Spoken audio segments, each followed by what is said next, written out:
It wasn't easy and it never will be, because I'm still constantly getting knocked over. But the point is, I'm getting back up because I have these people and I have God and I have all these things to look forward to. I have some kind of plan. I don't have full control of what my plans are anymore. But I have to be okay with that. And so does everyone else. Like, you can't control it anymore at some point. You got to be able to get up again and retry or find another direction. You got to learn from your past mistakes and you got to give it a second chance. But it's only one when it feels like all is falling. How do I reach out when I feel I'm all alone? When I feel all alone. How do I move on when you're the one I put my trust in?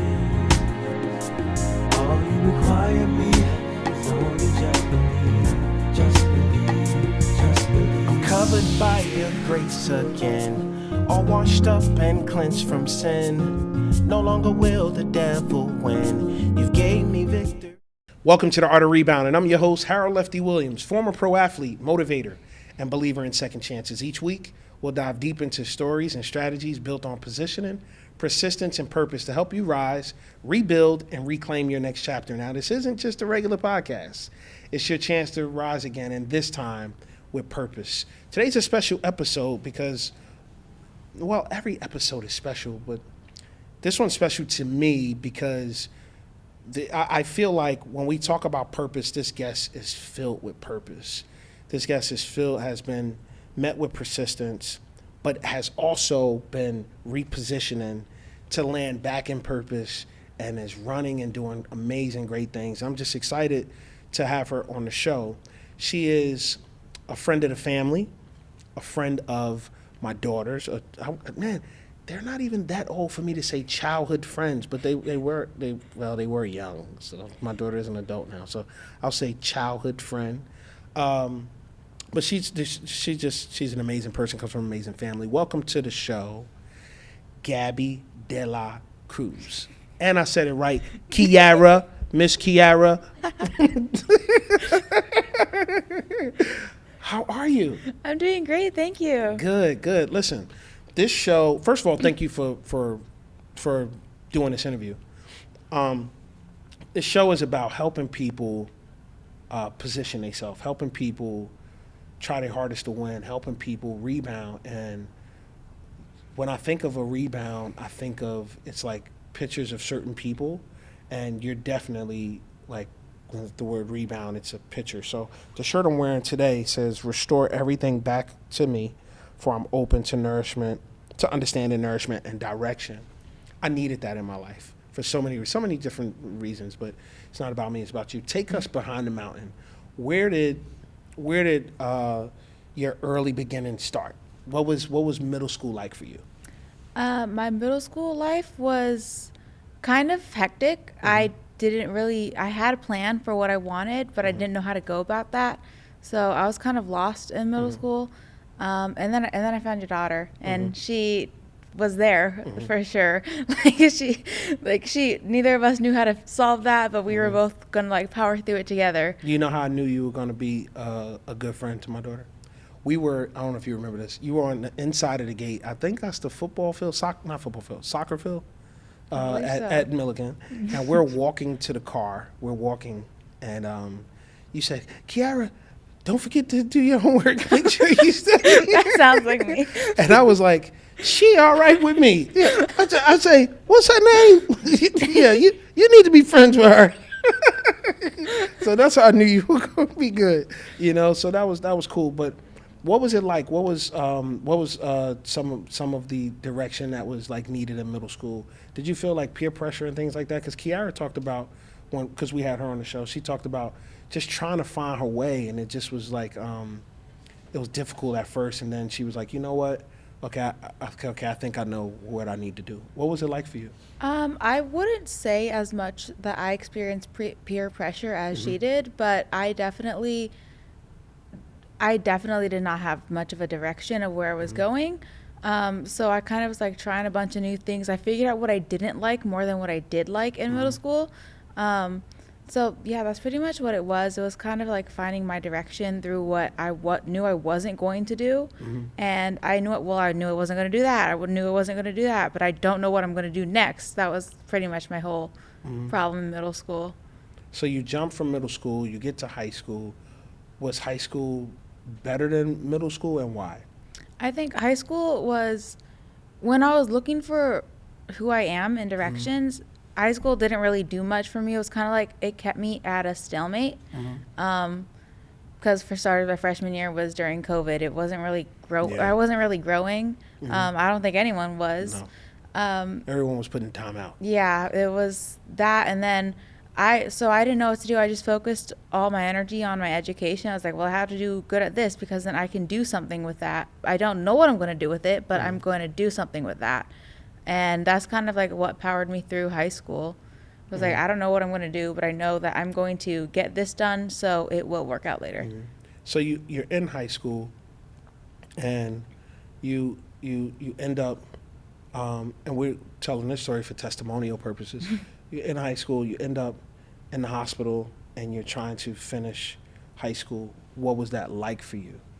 Well, it wasn't easy for sure. It was my senior year. I felt like it was taken from me. I was 17, where I felt like I had some kind of direction, or I was finally like getting somewhere. And then, you get told that you're sick and you can't really do senior year stuff that you were looking forward to anymore. So that wasn't easy. I was kind of, I felt like I was knocked down, like I had the rug pulled out from under me, and I didn't have any direction of where I was going anymore. Because like when I felt like I was finally going to go somewhere is when it happened, and I didn't know what I was doing anymore. But I had to get up. There was a lot of people that I had depending on me. I had to get up. I couldn't give up. And that's like kind of what I wanted to do for a while, but like I couldn't. So I guess like the people that rely on me, they're who I thought of the whole time. I was like, I have to get back to these people more than I have to get back to myself. Do you mind explaining what that issue was in the hospital? I got really sick. So when you get really sick and you're 17 and you're told that it's a rare condition, you don't really know what to do with that. I remember the details, like down to the hour they told me, the day they told me, the minute they told me. I remember looking at the clock and I felt nothing. Because I was 17. So that did change me. That did like have some kind of impact. I didn't know what I was doing anymore. I finally thought that I was going to get myself together, and then that happened to me. But I learned recently that I'm going to keep doing that, and I have to keep persevering, because that has been the last 2 years. It's me constantly, I find my footing, and then I got knocked over by a 3-foot wave, and then I got back up, and then another one hit me again. And that's pretty much what I've been doing. When I had to learn to like let go of control, because it wasn't going to go my way anymore.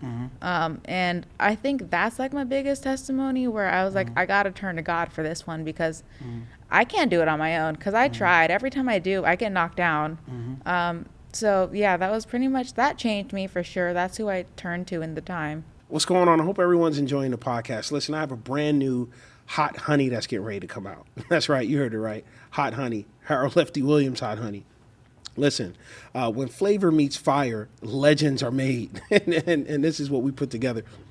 I've teamed up with Creative Fire Kiln and Kitchen, and we came up with the Honey Bee Hotness. This is amazing.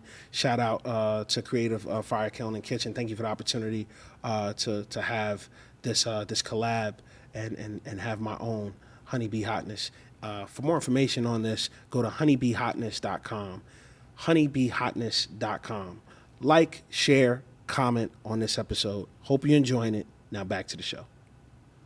We prayed for you. I don't know if you noticed, but we prayed for you every night. We would have family prayer. We would pray for you every single night.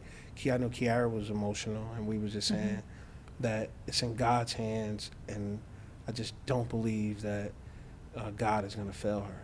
And to see you sitting here, to see you talking, to see that you're in college, and we'll get there, but this is pretty awesome. I know my wife was in contact with your mom, you know, sending messages, sending love and prayers and stuff like that. Somebody's watching this right now, and they may be in a similar situation, or they may not be in a similar situation, but they still feel the way you felt, right? Man, I take 2 steps forward and I get 10 steps knocked back, and I try again, and then I don't. What can you say to them? That's your camera right there. How can you, whatever's on your heart? It's not going to go your way. I guess that's something that I've been really struggling with, is not going to go your way. And that's okay, because you have a whole community of people. You would rather have a bunch of people who would focus on the well-being of you than a bunch of people that would leave. And that's what I had. I had a bunch of people who stayed with me even though I was struggling, and they wouldn't leave me. And that's what I needed in the time. I had people telling me to look to God, and I did, and I'm still here because of that.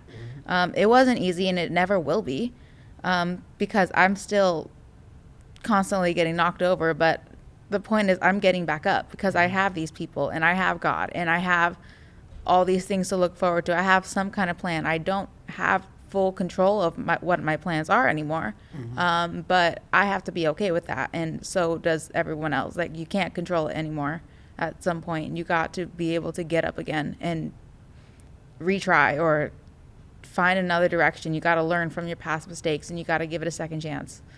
I remember graduation day when you came, and Kiara was so happy to see you because she hadn't seen you in a while. Wasn't sure if you had either. I think you had already been back in school or whatever. But I think so. But you guys haven't seen each other in a while, and so she was so happy to see you. And I just remember looking at you saying, "Thank you, Lord."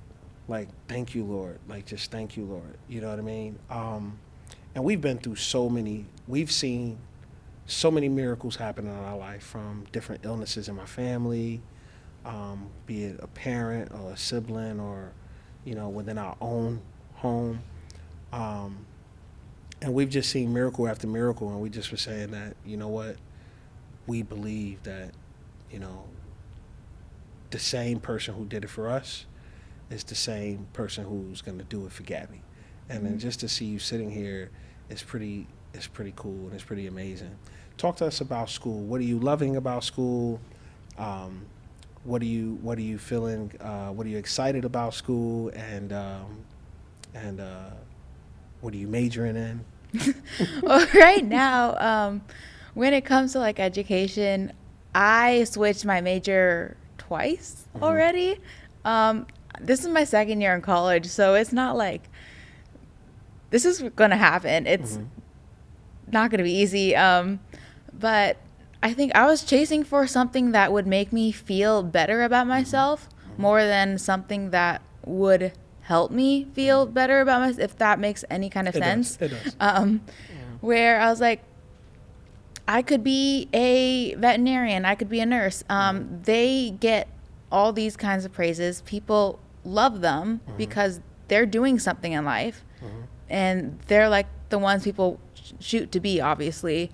But in the end, I had to realize, like, it doesn't really matter about what other people think about it, because it makes you feel empty inside. You don't know what you're doing. I think, and then I got a job.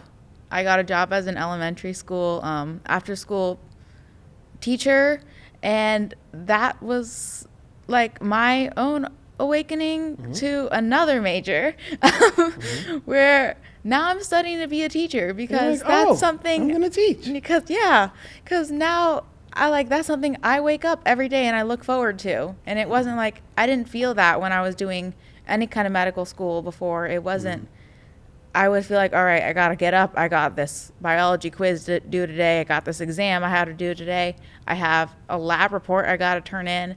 And that drained me, because that was what I was thinking about, was things that I have to do.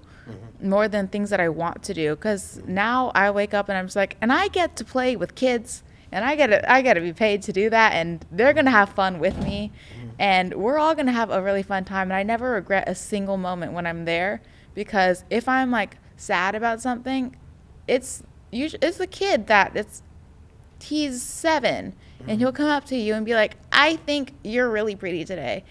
And then that just lifts your mood, because you feel so much better about yourself. He's 7 years old. He's not going to hold back. He's not going right.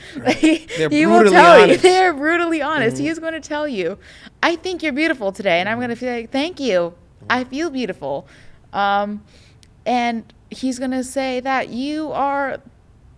I look forward to today because you promised that we could do this, and I love keeping my promises. Right. So, and then seeing them, especially like they love slime. They love slime. They're kids. Seeing that they would start the week and they'd set a goal for themselves, and they're like, I'm gonna behave all week, and then on Friday we're gonna play with slime, and I'll be like, sure, let's go for it. So then every single day that's what they're shooting for. They found their goal, and that helped me figure out like I have a long-term goal, and I'm gonna do all this to get to it. And that's what they're teaching me. I feel like you should go for a job that's teaching you something too. So their motivation is to like, if I behave, I'm going to get this. And they'll come and they'll behave, and they will shoot me compliments.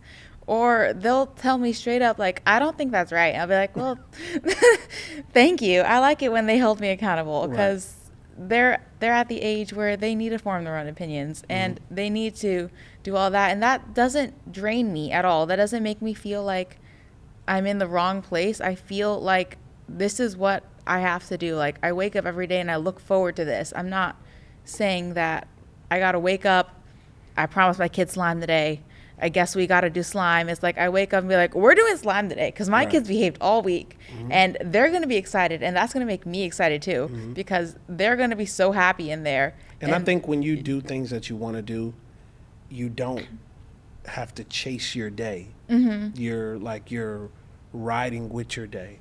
I don't have to, I get to, and these are different. These are two different mindsets. And when it sounds like you have the mindset of I get to, which is why you feel more bubbly, more excited about what it is that you do. I see you as like a tree planted in the forest, and it's like the most, a category, what is the worst storm? Category 5 or whatever? I believe. Whatever. I'm not the big worst on storms. storm, the wind is going, everything is moving and shifting around and going nuts, and that tree is untouched. No leaves have fallen from it. It's still standing strong, and it's while other things around it is in rebirth mode or regrowth mode or rebuild mode, you're just, standing strong. And I want you to hold on to that. And you who may be watching this or maybe listening to this, I want you to hold on to that. Take that word. Everything around you may be shaken, but I promise you, you'll continue to stand strong with strength. And that seems like what you're doing. I hope everyone's enjoying the show. But listen, I need for you to like, comment, and most importantly, subscribe to this channel. Please do it for your boy, Harold Lefty Williams. Now back to the show. Three words.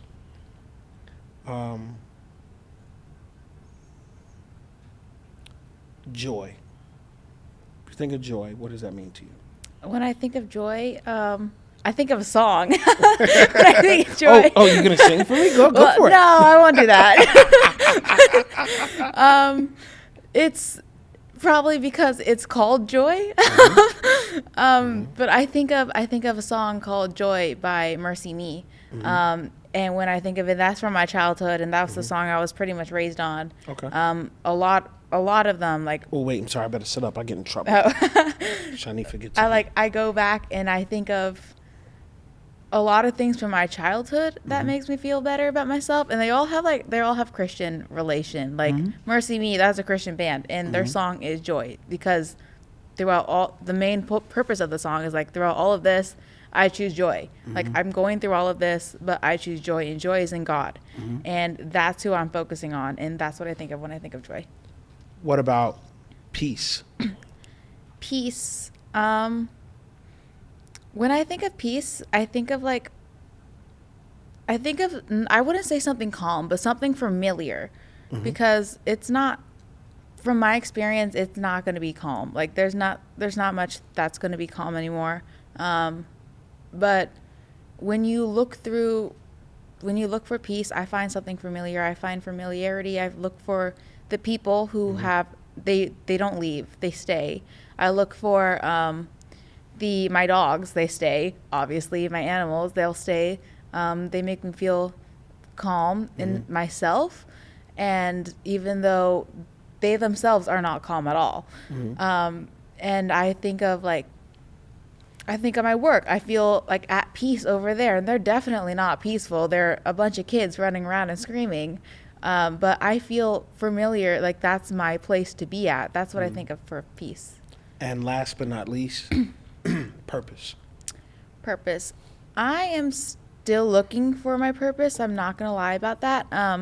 But when it comes to purpose, I think you gotta get up and you have to look for it.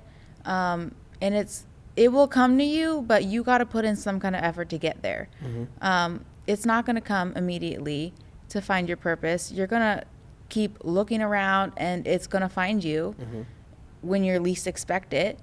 So if I'm looking for I'm looking for a career, I was looking for a bunch of things, and in order to get to being a nurse, I wanted to do something with kids and be pediatrics.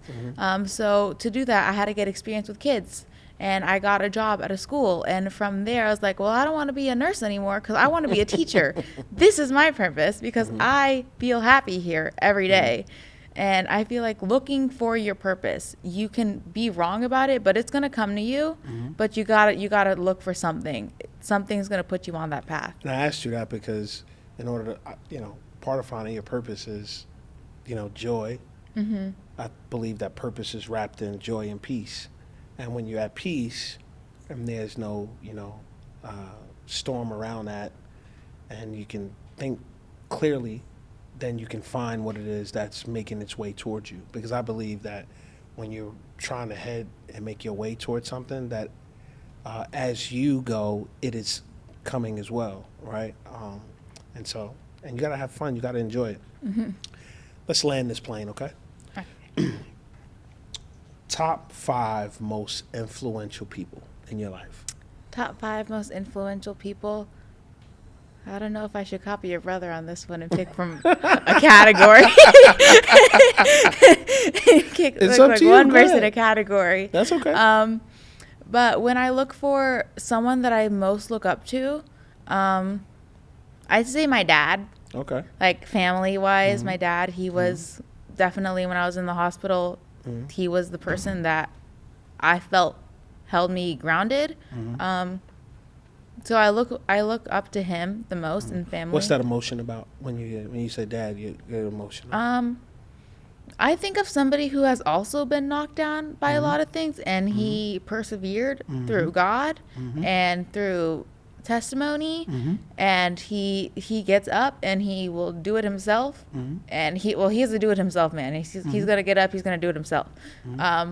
So I admire him for his strength to do that, because there were times where I didn't want to anymore, where I kind of just I was like, well, I'm here. I'm at this place where I'm at now, and I don't know how to get out of that. And my dad he was like, well, I'm at rock bottom, and I'm going to crawl my way out of this if I have to. Or like he'll do it himself. He'll do it. And that's what I admire from him. I find him inspirational that way. Another one would be my mom, because she's like right there. Yeah. There's other reasons. I promise there's Shout other out reasons. to mom. But there's other reasons. Go ahead. She's always there. It doesn't matter what happens. You can do something that, a lot of people would leave you for, and my mom would still be there. And I feel like I've done things that a lot of people would leave me for. Like, Yeah. I've done a lot of things. No, listen, first of all, I'm not going to let you dig that hole. None of us are worthy. So, Yeah. you know, I stay away from worthy people. So, but anyway, go ahead. Yeah, so like I could do whatever, and I mean she's my mom, she's gonna stay there, but the thing is, she wouldn't just do that for me though, she would do that for anyone. Right. Like, I'm her daughter, she kind of has to. But like for other people, she'd do the same thing. She doesn't give up on people, and because of that, like, I don't give up on people. And I've been pretty big on I wasn't big on second chances before, but then I was like, well, you know, you go into the hospital, you go through all of this, and then 2 years of your life, and I'm like, I gotta keep giving things chance after chance, because my first chance, that's what happened, and I need another one, because that's what it is. You gotta give grace, you gotta give mercy, and that's what my mom lives by, and I admire that the most. So that was my dad and my mom. I would say I got a feeling a pet is coming in here somewhere. I just, you know, I don't I know how much you love your dogs. So, but anyway, go ahead. I would say my friend, to bring it to a little bit younger. My friends they'd all stayed. I think I have a small friend community, but I would rather have 5 friends who would drop anything to help me than have a community of people to talk to at a time. I feel like it's more meaningful because I make connections. That's what I try to do. I look for something real. And your daughter's one of them. She stayed. My other friend, she has a home when I need it. She has like all these things. If I have something wrong, she will drop everything to be there.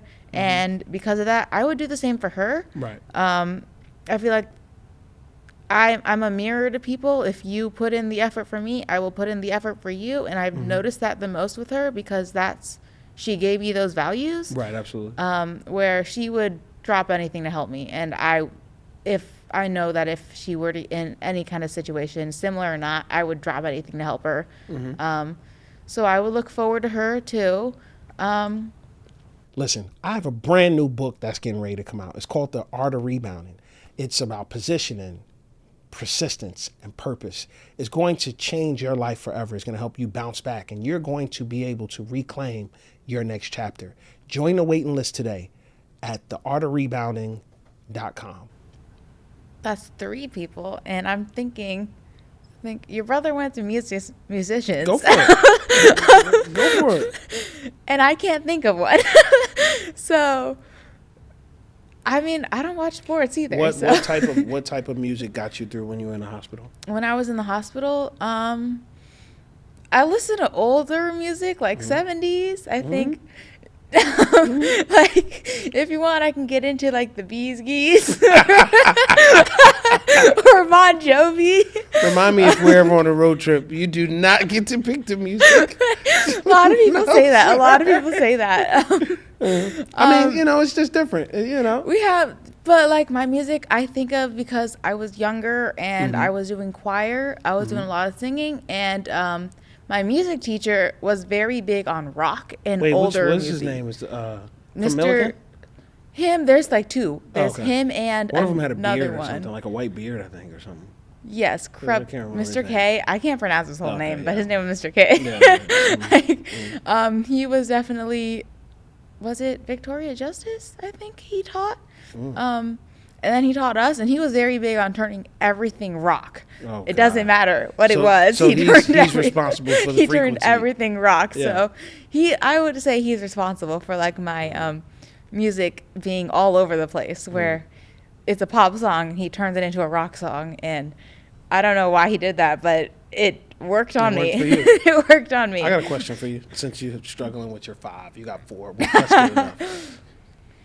You got a chance to be a part of Kiara's Don't I Have a Say music video. How'd that make you feel, and how was your experience being on camera, doing a lot of the behind the scenes? Being on camera is like wacky, like for lack of a better word, because this is something that we would do on a normal daily basis, like what we did for filming. Okay. Like we were pretty much I mean, not exactly with her. She was doing her own like singing in the Right, corner, right. but like for something I would do is like me doing my own daily thing. But this time I had a camera on me, so people were watching, and that was just. So things you would do normal, all of a sudden you're like, I'm like, well, it's you not normally would right just anymore. grab whatever. I'm like, I know I normally would just like grab a piece of paper, but Yeah. now someone's watching me and like, is this how you grab a piece of paper? Do I have to grab it elegantly? Do I have to do that? That was like, I hit the mic. I'm so sorry. Yeah, I'm no, you're apologizing fine. to an Don't worry inanimate about it. object. Don't worry about it. But it was like, it was surreal. It was like, I don't know what I'm doing, but she knows what she's doing. And I felt okay with that Yeah, because You did great. I told yeah. you no one's gonna make you look bad. I told you that. And, I'm like, and- I and can't we look did. bad anymore. So No, no, man. You know, need and confidence. that part, and then you got to just learn. I've learned to laugh at myself more. Yeah, I've know learned what to I do mean? that. I do Yeah. that a lot. I turn a lot of things into like, I don't know, you go through something, you make it a joke. It gets you through it. For me, it doesn't always work for everyone because sometimes you got to look back and laugh. I don't want to look back and be sad about it. I want to look back and be like, that was funny. I'm glad that's still in my memory. Or like that changed me. I'm glad that's still there. Not like, oh, that was kind of a depressing point in my life and I don't want to visit that again. I'll give you about 30 seconds for last words or last words of hope for someone. Anything that you will want someone to know. I guess pretty much what I've already said. You're not going to find what you're looking for on the first try. I've tried that, and if you can, great. But if you can't, then you're watching this probably. You've felt knocked down. You got to get up. You got to persevere. You got people. I wouldn't say people depending on you has to be your biggest motivation, but that was mine.